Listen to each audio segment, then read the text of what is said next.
आपने ब्रह्मास्त्र के बारे में तो सुना होगा। महाभारत में, टीवीज में, वीडियोस में आपने देखा होगा। अश्वत्थामा के पास ब्रह्मास्त्र था, कर्ण के पास ब्रह्मास्त्र था, अर्जुन के पास ब्रह्मास्त्र था। बड़े बड़े युद्ध में ब्रह्मास्त्र का नाम लिया जाता है। ब्रह्मास्त्र यानी ब्रह्मा का अस्त्र, वो अस्त्र जिसके सामने बाकी सारे अस्त्र फेल हैं, या वो अस्त्र जो सबसे ज़्यादा शक्तिशाली है। आपने ब्रह्म कवच का नाम भी सुना है? ब्रह्म कवच वो कवच है जिसके सामने हर कवच, हर शस्त्र बेकार है। गुरु महाराज ने, गुरु गोविंद सिंह जी महाराज ने या गुरु हरगोविंद साहिब जी ने, अब इस पे ज़्यादा डिटेल नहीं मिलती है कि ये बाणी किसकी है, हमें ब्रह्म कवच नाम की एक बाणी दी है। इसके बारे में ज़्यादा डिटेल आपको ज्ञानी ठाकुर जी के पास से मिल जाएगी। आप YouTube में अगर आप सर्च करेंगे ज्ञानी ठाकुर जी, उनकी अनेक कथाओं में इसका वर्णन मिलता है। ब्रह्म कवच की बाणी, जादू, टोना, टोटका, भय, ये ब्रह्म कवच की बाणी जो गुरु गोविंद सिंह जी महाराज ने दी है, इसके बारे में दो कथाएं आती हैं कि ये कैसे आई।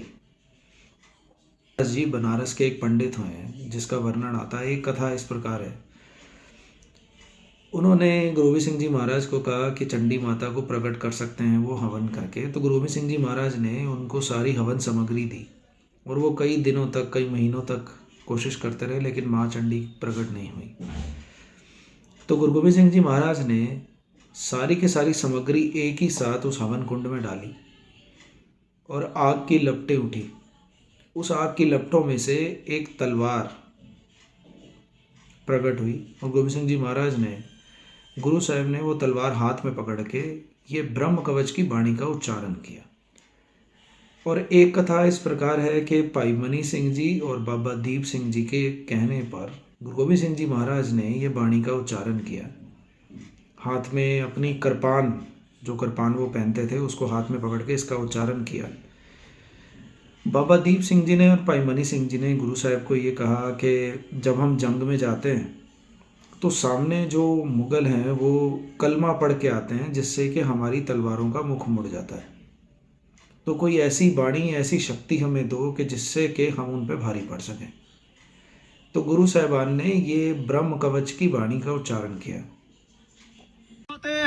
ब्रह्म कवच खड़ खंडा आसी अरगर धर्म राष्ट्र क्षत्री विश्व पाल पूपाल पशपाल पशरण का क्षत्री राज मंडात प्रचंडा ईश्वरी करवार है शक्त ब्रह्मी वैष्णवी भवानी तू तरवार है नित ज्योति मुख दायक तारा धार कृपान है चंड का मंड का मृत का जगत जननी काल का गुण खान है अकाल ज्योति ने कलंका महाबली त्रतमान है पवमान का खलहान का रतपान का जागमान है एक कवच ब्रह्मा को बतीसा पड़ा जो नित छतरी रण जीत ले निर्भीत रह रिद सिद्ध पावे अतरी लह भेद भेद जे पड़ा विपर बैश तन तन सुख संपता धन धाम तन आरोग सूदर पाए सुख कंपता एह बोला हर गोबिंद का सुनो खालसा वीर फतेह पाओ मैदान में पकड़ हाथ शमशीर दोहरा या विद नाम उचार विद पुनः कहे ओ प्रयोग पाठ सवा लखावन कर जीत जंग तब होग गाज के करेग जावे महाकाल नु पावे सत श्री अकाल। गुरबरा काल देगों तेगों फतेह गुरु पंथ खालसे जी की हर मैदान हर दीवान फतेह जी वाहे गुरु जी का खालसा वाहे गुरु जी की फतेह।